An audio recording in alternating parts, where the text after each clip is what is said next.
now to the most important part of every show. Today's guest is Mr. Ron Ogletree. Ron is the founder and president of Appalachian Aging Resource Network. I had an opportunity to listen and learn from Ron at a Movers and Shakers within, I'd say, the last maybe 30 days, and thought great information, great topic. Welcome to the program, Ron. Thank you, Rick. I appreciate you asking me to be here this morning. Tell me, for those who are unfamiliar with Appalachian Aging Resource Network, that's a mouthful.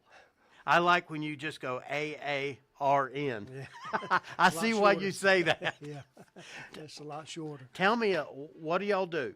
Well, we have put together members from 6 counties in Georgia and 2 in North Carolina that deal with the aging population. Towns in Union County are number 1 and 2 in the state with persons 65 and older. I'm shocked. Yeah. So we're here.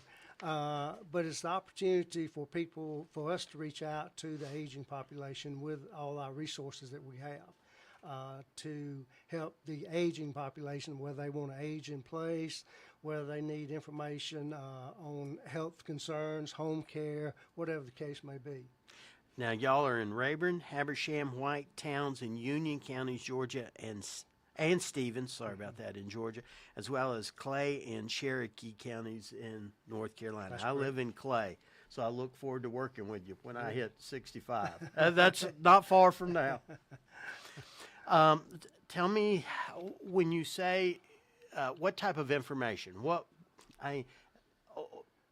rubber meets the road, what are y'all actually out in the field doing? Well, we're reaching out to this particular demographic group and their children, actually, the decision makers, to help them understand and maybe move forward with their life as to what they may need. Sometimes they want things, but this is what they may need to sustain their life, make it better, easier for them to live. I'm guessing even at that age, our wants versus our needs can sometimes be different. Yeah, it can. It can. How did you get involved with this? Well, after I retired from the fire service in Athens, a guy contacted me about selling mobility equipment for his company. He was just opening up, so he wanted me to manage it and sell it, and sell the products, and so I did. And then I met with some people in Athens. It was the Athens Senior Resource Network there, and started off with them as their event coordinator, and then I moved up the chain, so to speak, became president of that organization down there for 4 years, and really loved it. Got to meet a lot of people, set up health fairs and things like that to reach out to the aging population in that area.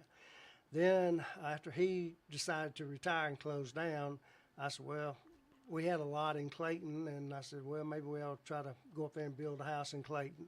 And just felt the need to come up this way, and then I started doing some research, and I could not find any resources for the aging population that what we had, what I envisioned anyway. Right. And so that's when I came up with this organization and started talking to some people, and that's how it's transpired from there. You were 33 years at Athens Clarke County Fire and Emergency Services? Correct. Mm-hmm. I bet you saw a lot. Oh, yeah, saw a lot. And we'll leave it at that. Yeah. This show is G for general audience. Yeah, there was a lot to, and you did a lot. I mean, it's just not, I was able to help a lot of people. Sure. During that time frame as well. And so I guess this just bled over to this organization too. Sure. And you were president of the Athens Senior Resource Network Sales and Marketing for the Mobility Company? Mm-hmm, correct. Okay. And then you moved to the mountains. Moved to the mountains, yeah. You're over in Clayton? In Clayton. Very good. You mentioned staying in place. Could you elaborate a little on that? Well, a lot of our aging population, they want to remain in their home as long as they can. Sure. And it's the concept's called aging in place. And a home can be modified for their safety to help them age in place. There's there's small modifications, there's large modifications, however how far they want to go. But my main purpose is to make sure that you're safe in your home, that you're able to entrance into your home and to exit your home safely, and be safe in your home with everything that's going on. Adequate lighting. Make sure you got adequate lighting as we get older. I did not even. I'm sitting here running through things in my mind. Did not even think of lighting. That's excellent. And the other thing is, a lot of people don't think about, and builders don't sometimes think about it, is instead of regular doorknobs, lever doorknobs. They're safe, and plus you can use your elbow to open the door if you've got your arms full. And so levers are in my opinion, very important. Right. A lot of older homes, some of the doorways aren't wide enough. And there's a product that you can buy at Home Depot. It's called Hideaway Hinges. That opens the door up another 1.5 inches wider so that you can gain entrance into a bathroom if it's too small to get a walker in or a wheelchair. That's. Do people call you when you come out with a checklist, and you give them counsel, or you just? How does this work? If they call me and ask me, depends on what they've got. I'm into the home modification end of it more than anything else. But I'll ask them what their situation is and find out, and then I'll say, okay, and I always recommend them talk to at least 2 or 3 people on their whatever services they need. And so I'll recommend several folks. I'll call my members and ask them to give them a call and let them touch base with them to see how they can help them. And as far as I can do I call it a home safety checklist, where I can go out to the home and look at and do an evaluation of the home. I start once I pull up in the driveway. I start looking around. I say, okay, well, this is not safe. This is not safe. You need to do this, and then go in the home and evaluate their situation there. I would think outside. Up here, we've got some terrain issues. Yeah. I'm from the land of sunshine, Florida, where everything's flat, and if you fall in some sand. Yeah. Here, if you fall, it could be hard. Oh yeah. When you land. Oh yeah. Yeah. And it's there's, like I said, there's several modifications, even a wedge to go at your front door. If you've got a 3 or 4 inch threshold going into your house, there's a wedge that you can put there that's very inexpensive to help you transition into the house without having to step way over into the threshold. Some people have a hard time stepping 3 or 4 inches. Oh, I understand. Folks, today's guest is Ron Ogletree, founder and president of Appalachian Aging Resource Network. We'll be right back with Ron after these commercial messages. As always, thank you so much for listening. Welcome back, folks. Today's guest is Ron Ogletree. He is the founder and president of Appalachian Aging Resource Network. Ron, I can tell you aging is the number one reason most of my clients sell. I principally help sellers sell, and most of the time they get to an age where they feel like they need to be closer to family. So this aging in place, I definitely understand. A lot of them, they stay as long as they want, or strike that, as long as they can, because it's just gorgeous up here. But at some point, reason sets in, and it's time to get closer to family. If someone is listening and they go, I would really like to help out, or that's the people I work with, how can they become a member, or how can they volunteer? How does one go about this? Well, our membership is $40 a year, and that's to be on our web page and get in our resource card that we pass out. Or we are a nonprofit organization, so we can take donations if anyone would like to donate, if they see the need to help us out that way. Do you have a lot of volunteers, a lot of folks assisting, or how does that work? We don't have a lot of volunteers because most of our members are work for different companies, home care. Folks at service. Exactly. They have a service that they do provide. And so if we try to have, we meet at Ignite Living in Hiawassee Okay. once a month. It's the last Thursday of every month at 10 o'clock in the morning. And anyone's welcome to come to the meeting. We do bring speakers in to talk about different topics or subjects that are available that would interest the aging population or the children of the adult children of the aging population. Very good. And you mentioned the children of the age. That is also in real estate. Oftentimes, I'm not actually dealing with the owner. I'm dealing with an adult child that has a power of attorney. Exactly. That can make some of the tougher decisions as their parents have aged out to some extent on making the big decisions. Oh yeah.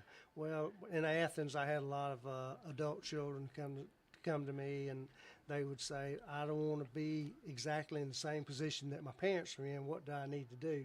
Well, plan ahead. That's my main thing: is plan ahead and make sure that you have for them, or they have all their resources available to them. Power of attorney. Go ahead and plan your funeral. Get it knocked out of the way so you don't have to do that in a crunch. And have all those things taken care of early before you get to the point that you can't make the decisions yourself. The meetings. Describe one. Where is it again? We meet the last Thursday of every month at 10 o'clock. It was Hiawassee Park Senior Living, but now it's Ignite Living. It's the same location in the clubhouse. Okay. And I don't know if sometimes we'll meet upstairs, sometimes we'll meet downstairs in the clubhouse. Depends on what they've got going on as well. Okay. And what are some of the topics that are covered there? We bring people in that have a relation to hospice care, home care. A lot of people don't know the difference, and I try to stay away from that because there's so much there. Sure. But we just had a lady come in 2 months ago. She has produced, it's called the Blue Hug. It's a garment that basically anyone can use, but it helps you maintain your dignity while someone's bathing you. Oh, wow. You put that garment on, and they can still bathe you. And then after your bath or whatever, because a lot of times you're just sitting there wide open, and you need to, we don't want to lose our dignity at that age.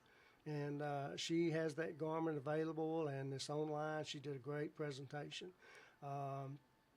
We will have speakers come in that talk about Medicare, Medicaid, the air transport people.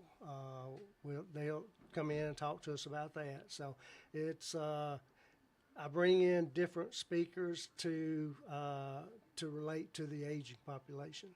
And how long does this meeting normally last? We try to get out within an hour.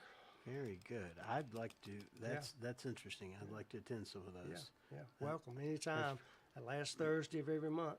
And you mentioned dignity. I think anytime you go to a doctor and they put that robe on you that's open in the back, all dignity's gone. It's just gone. It is. How come they can't come up with something better than that empty robe? I mean, folks, as much as we're spending on medical care in this country, we need a better robe. And maybe this lady with her blue hug has come up with something better. Yeah. What's perhaps one of the most common thing you see? Let's say someone's out there listening and maybe they're not as spry as they once were. What are some tips you would give them? You mentioned, I like that hinge on the doors to maybe widen their doors. What are some other things that you commonly see out there? Being a firefighter, recovering people that have fallen in or out of the tub, taking a bath or shower, because your tubs are high and they have to step over. Sure. So your falls happen in the bathroom majority of the time, and sometimes it involves breaking a hip or breaking a bone of some kind, and then they've got to recuperate after that. there's a tub. It's what's called a tub cutout, where we go in, or we used to go in, and cut a section of the tub out so you can actually walk into it rather than stepping over into it. You put that in with a couple of grab bars, you're safe. Rugs are a big issue, a trip hazard.